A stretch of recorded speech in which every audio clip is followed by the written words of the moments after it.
Echo here again. Welcome back to Feed the Beast DW20 version 1.0.2. Don't know why I told you the version. Episode 21. The Weld download is currently uploading. What I'm trying is a thing called CaseForge. I saw Bevo mention it on one of his videos last week, so I thought I'd give it a go and see how it works for uploading the Weld save. So if you're going to download it, it's uploading currently. It's for me it's 7:45 on Friday morning, so it's uploading, so it should be up there pretty soon. Let me know if it works alright. If it doesn't work, if I've done it wrong, then I'll use my Dropbox like I did for episode 10. I did quite a bit of stuff after yesterday's episode. I wanted to get the Weld upload done last night, but I realised that my Blood Magic LP network was at about 100k, so I left my guy down there overnight for a bit to get it back up to full. So I'll give you a well save with full LP in there. Quite a few things to tell you. First of all, this is weird. Sometimes it holds the pressure, sometimes it blows a pipe. It's holding pressure now. I've got all three of these running. They're all at 5.1 bars. You can see on the whaler there, and nothing's blowing, so it's all good.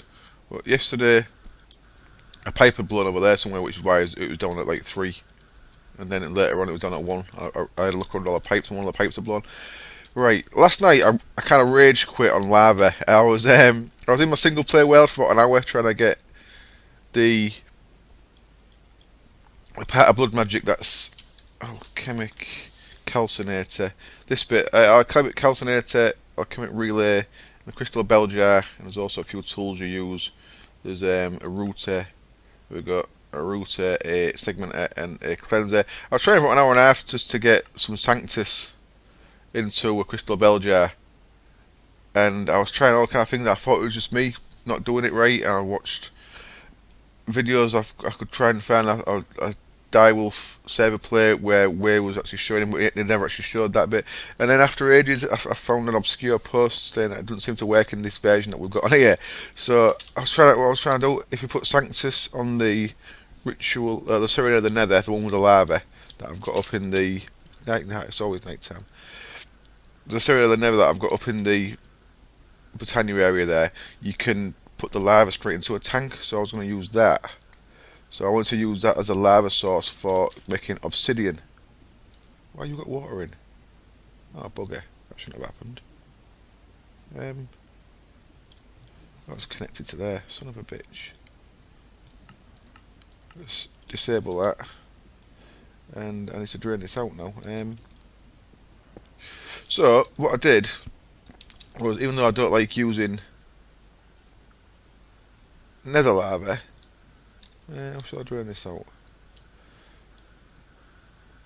Even though I don't like using nether lava, because I'd wasted about an hour trying to make something work that wasn't going to work, I set up a really quick and simple. And there you coming down or what? Yeah. Once it's empty, you should see it fill up with lava, because I have got a real simple setup in the nether. One empty. Now why are you not filling up? Let's go to nether and have a look, at we. Let's take a bucket of water, just so I've got one. Keep me safe, you know.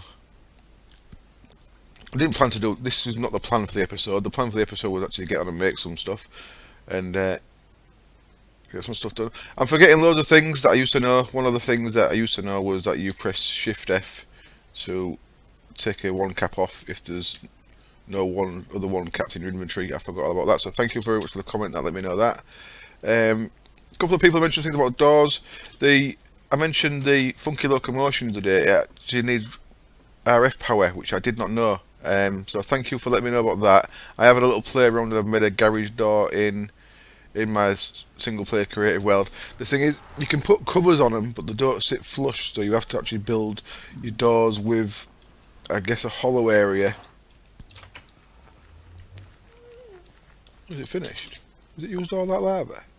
No, I can't have finished. Oh, that's run out of lava. That's what's happened. Okay, let me get a bucket really quick. Because well, that shouldn't have triggered. Okay, let's have a look what's gone wrong here. I don't need that, I need that one. Excuse me. So I've got a real simple setup here. Endothermic pump. You'll do. Put you in there. There we go. So that's filled back up again. So when that's full, basically endothermic pump, pretty straightforward to make. From extra utilities, of course. A bit like our quarry that we made. Some of that infused obsidian. And there's some vanilla stuff, nice and easy.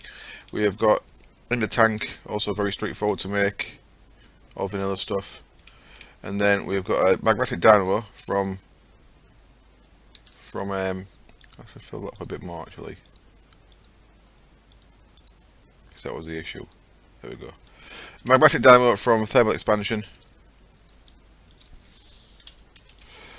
Also pretty straightforward. Just need some in-bar. We've got plenty of in-bar. And then a cobblestone structure pipe with a basic gate. I made a basic gate the other day. It's just a redstone and then a bit of redstone and then the chipset and the redstone wire in the laser crafting table. And that's basically set if the tank's full, put a redstone signal on, and this is set to enabled when there's no redstone signal on. So basically when that tank's full, that redstone signal stops that pumping. So anytime the tank's not full, that'll pump some more lava in. Basic, nice and simple, cool. So really straightforward. I've used that plenty of times in the past, so if you've watched any other series, you'll have seen that in action. I try not to use Never Lava because I find it's a bit too cheesy.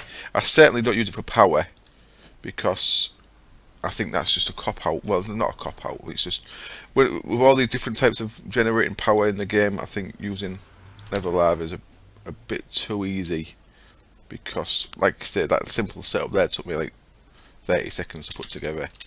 So I try not to use the power, but for making obsidian, I was trying to use a blood magic method, and unfortunately, it wasn't working for me. So I went with that. This filled up really quick. This is it's actually working really quick. This tank was filled up, so I've expanded the tank a bit. I'm crazy on these factory blocks. I go mad with them. They're everywhere. I put them everywhere. So this tank's a bit bigger. Oh, I think it needs to be bigger still because it's filling up again really quick. I just made a load of random enchanted books. I was trying to get repair. Now there is a way I can guarantee I get repair if I enchant a thaumium hoe, and then if I make an auto disenchanter.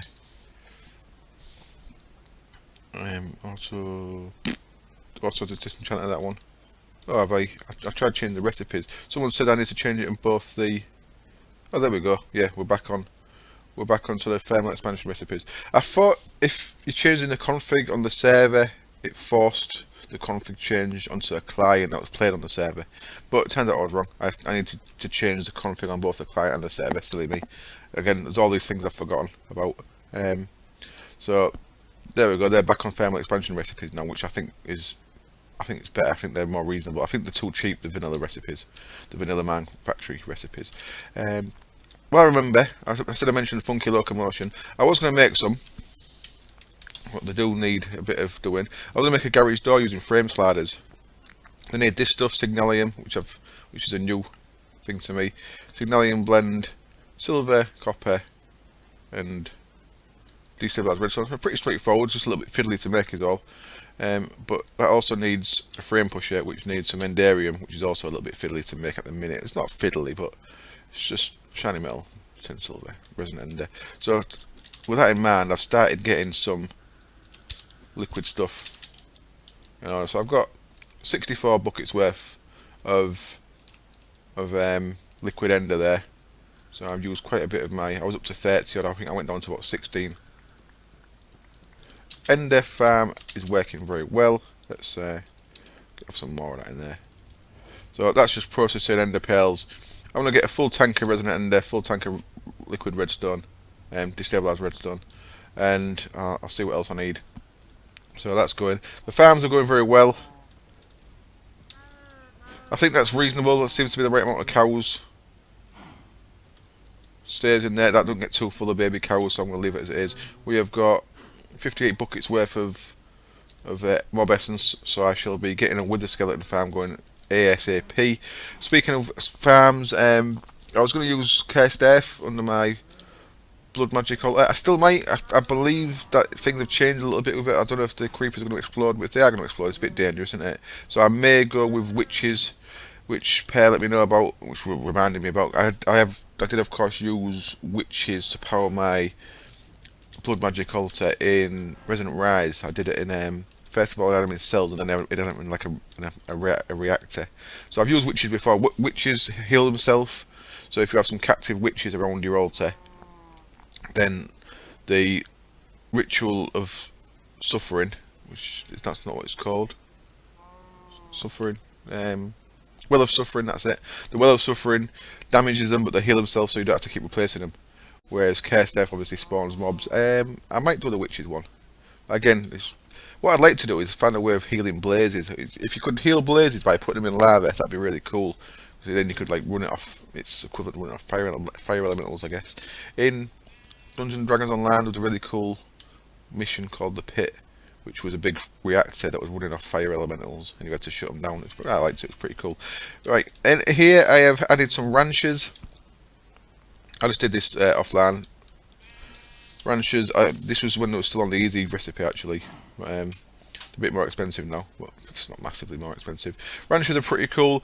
They can deal with several animals. One of them is a cow, and I've got a drum full of milk, which is going to be. I'm going to automate the making of cake for the speed up. I need loads of speed upgrades for my elevators and for my pneumatic craft stuff. So I want to automate the crafting of cake. I'm going to use a liquid crafter from Manufacturing Reloaded. That guy. I'm not sure what other options we were actually for automated liquid crafting. I'm also going to automate the crafting of potions using an auto brewer for the speed potions we need for the speed upgrades. In this one I've got a sheep, so a rancher next to a cow will milk it, a rancher next to a sheep will shear it, a rancher next to a squid will milk it for ink. The squid needs to be in a jailer safari net. Speaking of that, so do if we capture witches for the blood magical, they also need to be in a safari net, otherwise the despawn. That's just iron bars around a single use safari net, nice and straightforward. And just because 4 things fit in here better than 3, a rancher does pull eggs out of a chicken, but it takes power, and a vacuum chest will suck up eggs out of a chicken as well. And because this guy randomly drops feathers because of the shedding thing added by Britannia. Britannia had a thing called shedding that people in comments let me know about. It means that chickens drop occasional feathers. It means that villagers drop occasional emeralds. I suppose I could put my villagers in this cage. That's a bit mean, maybe. Speaking of that, I'll show you the trading post that I made. I've put my normal farms in here. I don't know if this is working properly. You see the way I've got them facing? I've put the harvesters facing this way. I think this one keeps farming the netherwort and spitting it into there because it's got an open back. What I was going to do, I was going to put them on the sides, but I thought I'd try them in the middle like that. I'm not sure because the hole at the back, it spits things out the back. Because I've got pipes to it, I thought it'd go straight for the pipes. But I think that might be spitting netherwort out into there. I'm not sure. I have to keep my eye on that a bit. If it does do that, I'll just move these to the outside rather than in the middle. And then piggies are working fine as well. Excellent. I've done another babbling episode, haven't I? I've got nothing made yet at all. I'm just running around babbling and not making a thing. Let me put this ender tank back on then. So that goes just there, next to that guy, and put into output, of course. And there we go. He's outputting, thank you very much. And he's making us obsidian, which is very useful. Now, I'm going to actually go here in the night. Oh, right. Speaking of villagers, made this guy, trading post, quite expensive. When you've got a lot of villagers, it's pretty useful though. It's an emerald block and some wood, and a jukebox, which is a diamond and some wood. So emerald block's a little bit expensive, I suppose. What that does is any villagers in range, you can click on it and you can go straight to the villagers trading inventory. Now this isn't actually working because all of those 3 trades, those 2 are unavailable at the minute, as you can see there. They're the same villager, but if you look in here, you'll see I've actually got 3 villagers, but only one of them is showing on the trading post. Yeah, I should put them in there, shouldn't I? I should Very mean. Very mean. What I should do is I should grab these guys. Sorry, got shift click with these, otherwise you just open the trading menu. Should grab these guys and put them in that cage with that chicken. Ah, captive villagers. Let's just say they were naughty villagers. They were naughty villagers. I should get the odd free emerald out of that. Hello. And yeah, it's weird. I went to a village and I'd put the trading post down so I could go through. That's what's really useful when you're using this. Is if you go to a village, you just plank it down in the middle of the village, and you can. Oh look, is it showing now? Interesting. You plonk it down in the middle of a village, and it'll show you all the trades of all the villages around. So as you can see there, I found a village. I found, in fact, 2 villages. What I think are called farmers. I watched a Vanilla Refo episode of the day, and it looks like in 1.8 they have the actual villager names above the heads. I think that's the 1.8 thing, because it certainly isn't showing over these guys' heads. If you look in the trade menu, it actually had farmer there. See, that guy will give me emeralds for wheat, which is nice. That guy will also give me emeralds for wheat, and if I look at the further trades, they also give me emeralds for wool, and so does that guy. There we go. So I can get emeralds for wheat and wool. So I think them 2 are farmers. I don't know what this guy is. Is he a butcher maybe? Oh, he does leather. He does leather and meat mostly, doesn't he? I don't know what he is. You can all live in there with a chicken. Lovely. So that trading post, really, as far as I understand it, should pick up all 3 of them villages. I've actually placed it here. Look, it's only picking up 1 again. Don't get it. I'm not sure what's happening there. I'm sure someone will let me know. I really appreciate you letting me know all these things that I'm getting wrong, by the way. It's partly because I'm very forgetful, and a lot of the stuff, it's stuff that I used to know and I've forgotten. And it's partly because of stuff that's changed and I'm not up to date with the mods because I didn't want to sleep. I'll leave bed. What are you doing? I don't want to sleep today because I want to see what this looks like at night. So yesterday, after the episode, I did some building. I wanted to kind of get the building roughly finished before the world upload. So as you can see, I have done some outside work. I've put some windows in that side. These sides, left side, these windows put in. I've not put them in yet. I'm going to use a picture of the Battersea power plant, of course. I'm not going to put the towers on until I finish everything else, by the way. That's definitely the last thing. So yeah, I made a car park, some concrete, some road lines. Road lines are craftable now. They didn't used to be. You used to have to cheat them in. And now road lines are craftable with bone meal and redstone. Lovely. So I've got a little car park there, got a little mini roundabout, and I've got a little tunnel.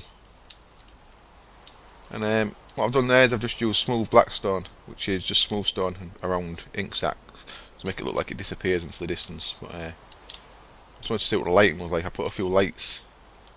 I made a stack of the inverted lights, and I've put a couple out here just to brighten things up a little bit. So again, road lines to make a crossing, safety crossing there with some lights around. And then over here, I just made a little.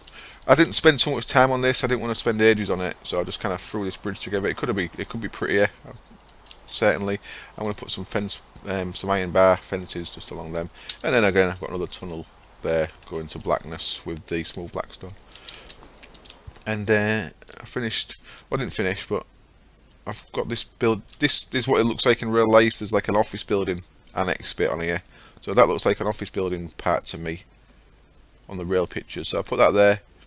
Of course, in real life, this is a bit wider, and again, this side I haven't got the windows in yet. But I'm trying to make the roofs a little bit different. The plan for the roofs, by the way, is to do carpenter's blocks, little, like what I've done up there, but a bit bigger. But it's going to take ages. It's just them 8 took ages because they take a lot of carpenter's blocks and take a lot of glass putting on them. So I'm going to get around to that. It's probably one of the doing all the routes. Probably one of the last things I do though. Right, I'm going to get a few things ready to put a blood magic altar together. I think that should be the next thing I do. I also wanted to get the liquid crafter done in this episode, but I might have talked for too long. I'll get some stuff ready.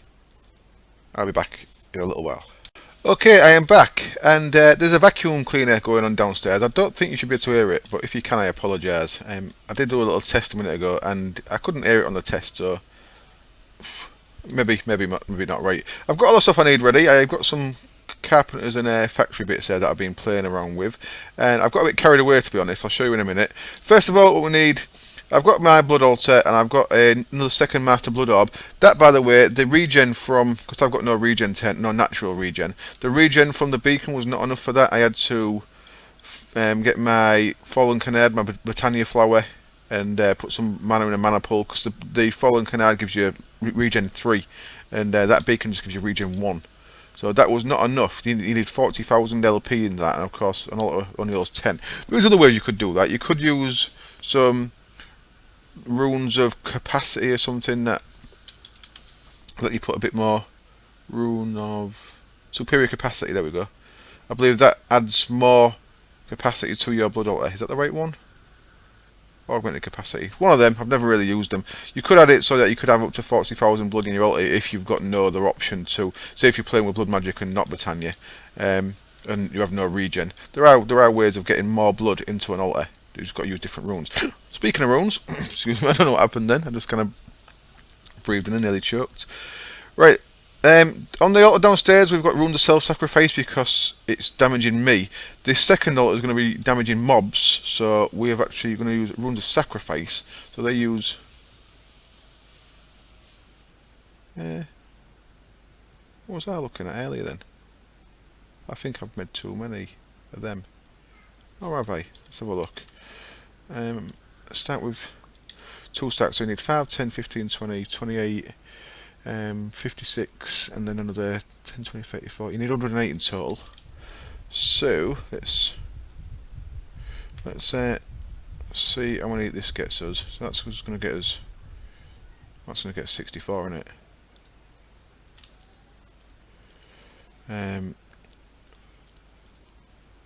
Oh yeah, I think I have made the right amount. So 64 and 24. Let's see if I have actually worked this out correctly.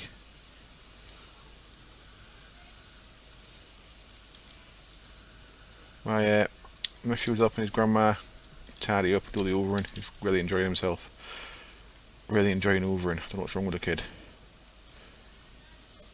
So 64, 108. I think that's correct. Right. So that's all the runes of sacrifice. That's enough for a tier 5 altar, even though we've not got the beacons yet. And then our well of suffering.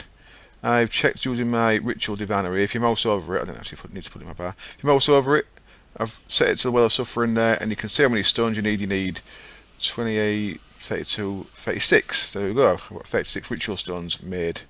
So, and that was another reason I needed obsidian for. So I have set this room up over here, and I've maybe got, like I say, I've maybe got a bit carried away.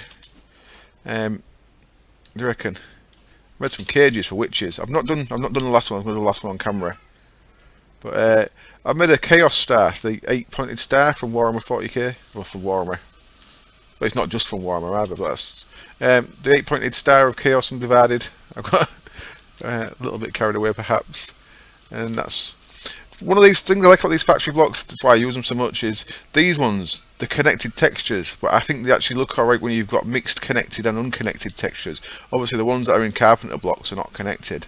But I think it works alright because of the way they are. They look like that's a solid girder, and that looks like it's a separate plate, doesn't it? I don't know, I like it. The only thing that I think that Carpenter's block doesn't have is something that I'd make that into a point. But that should be flat on the top really. So what I've used there is iron spike from extra utilities.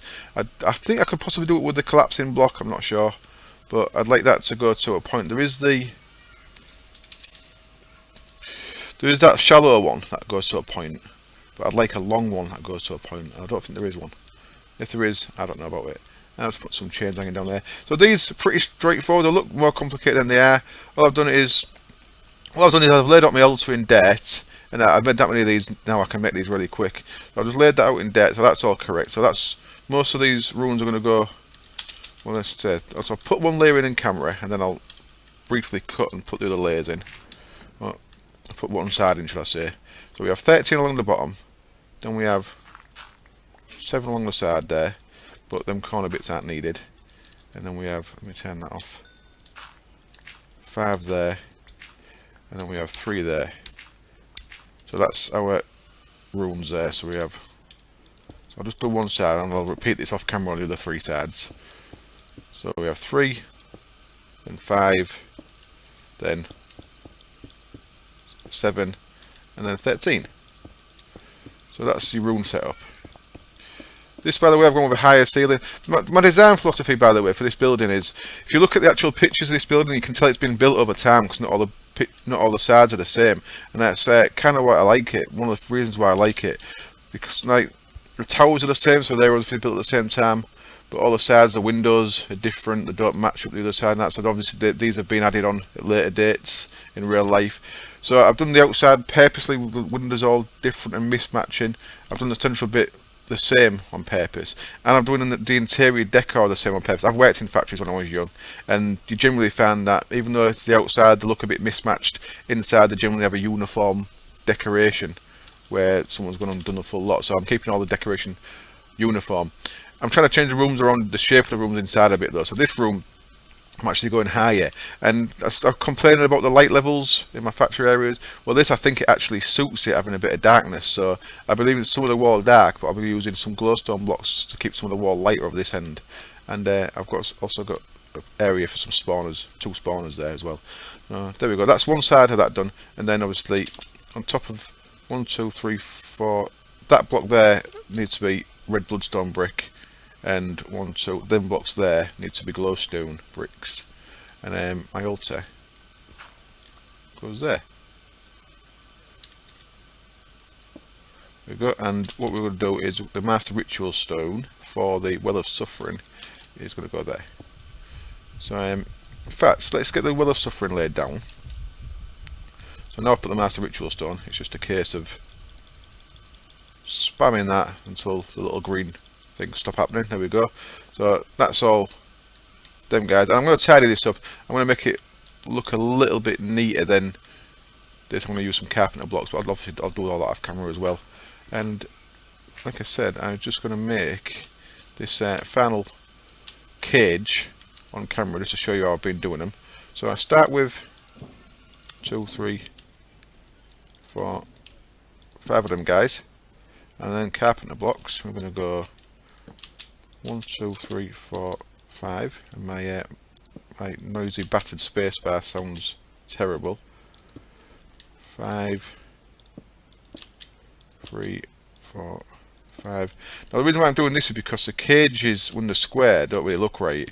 So if you just use iron bars as cages, it doesn't really look proper. But what we're going to do here, we'll just place this top block first.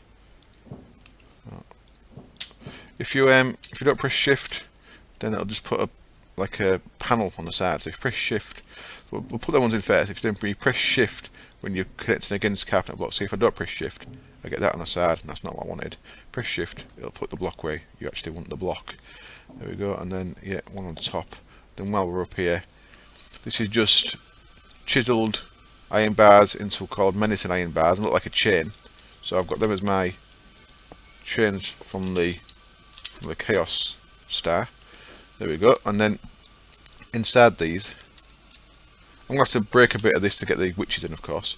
Inside this, in fact, I might as well put the witch in this one while I'm doing it. What I've got for witches is I captured a witch in a reusable safari net, and I captured a witch in a jailer safari net, and I've made some more jailer safari nets. I found these just underneath my base where the other temple is. So that's pretty straightforward. I found a couple of witches, so I've got one in that. What I'm going to make some grinders and auto spawners, get some more witches to put in the cages. So that's what we're planning on doing there. I don't think I'm going to have time this episode though. So we'll actually put one in this guy. So I'm using the carpeted blocks on the side here. Just to show you the difference. These are also chiseled bars. These are called vertical iron bars. They're just real nice and plain ones. If I was doing it just with the bars, they're in there. Whereas if I do it on the blocks, it brings them right to the front, and that's what I like. Oops. While I'm building, let me put my night vision on. So you see what I mean? I think it looks a bit nicer if you use the actual chisel blocks. So let's get the carpenter's blocks in there. Speaking of carpenter's blocks, one thing I forgot to mention earlier when I mentioned the funky locomotion, someone also said about there is a thing called carpenter's garage doors. I believe they're not in yet because, as far as I can tell looking on the Carpenter's Blocks website, that's the recipe for them, and we've got nothing there. So I don't think we've got a version that's got Carpenter's garage doors in yet. But that sounds awesome, and I'm really looking forward to having a look at them when I'm playing a pack that has got them. My next series, by the way, looking like it might be on Dave's TS1 Resident Rise server. Dave's got the Resident Rise guys have got Resident Rise 3 in alpha testing, which is a 1.7.10 Resident Rise pack, and it looks like Dave's getting the old TS1 server set back up, and hopefully I shall have a place on there, and we shall be back doing Resident Rise on there, which I'm really looking forward to. If that's the case, my build on there, I'm planning to do mostly magic mods, even doing tech through magic mods if possible, like powering, getting RF power through Britannia and stuff like that. I class Britannia with a magic mod, by the way. I don't know if you do. Right, let's put this guy in, escape before he hits me. There we go. Oh, he hit me. Oh, he withered me. Son of a bitch. Oh, is that a wither skeleton? A wither witch. I think that works. I might have to change that to a normal witch if it doesn't. Son of a bitch in wither witch. How rude. That might not work then. Let's have a look. My LP network's actually full at the minute, so we don't even need this turned on. It's actually full. Was it full? Well, the only thing I've got pulling at the minute is one Serenade of the Nether, just refilling where I just made some quartz. There we go, we've got a witch in there. With a witch, yeah. I may have to change that to a normal witch, I shall see. So we can activate, there's no point in activating it because it's full. We can activate that when we need to. So what I'll do is I'll cut camera now, I'll go and build all the rest of this up, and I'll be back when I've got it looking how I want it. Just to finish off what I was saying there, on the Resident Rise server, if we do that, I'm going to go with a really gothic-y build. I'm going to make a big skull throne for the Blood God Corn, and kind of 40k based. I may do a Titan, or I may do the 40k spaceship I mentioned, but it's certainly going to be magic-y and a gothic-y build rather than a tech building. So I want to tweak it a little bit different to this series. Back in a bit. Well, I'd have spent absolutely hours messing around with this. I have at one point this was a big red skull with netherrack fire eyes and stuff like that. I didn't like the look of it, so I've ripped it all down again. I'm really bad at making skulls. Oh, I've missed it. I need one of them on there. I'll have to do that. It's going to bother me. So right, I was going to do a bit more, but the video is at about 34 minutes already. So if starting anything else is going to take me well over 40 minutes. So I am going to wrap up the video there. Now we've got this done. I can show you how many blood bricks I've got. That's an indication of. I made all them blood bricks. That's how, and most of them was, well, nearly all of them was getting used in this build at one point. But I've pulled them all down again, and I've gone for a nice little simple thing there. Let's just sort that out again. There we go, and put you on there. So I've gone for a nice, basic, simple altar with stairs up, and keep it clean and that. The Wither Witch died, so I've turned this on to see if it worked. The Wither Witch died. I then broke it and had to turn it on again, and I went and captured a skeleton with another Safari in it that I had just to check. This is, I'm done, so I've got plenty to go at now. What I'm going to do is I'm going to start recording the next episode once I finish this episode, and I'm going to start making the stuff for there, the grinders and the auto spawners, and we shall get some witches spawned and get it in there and see how much LP it gives us. So as always, thank you very much for watching, and I'll see you next time. Cheers, bye.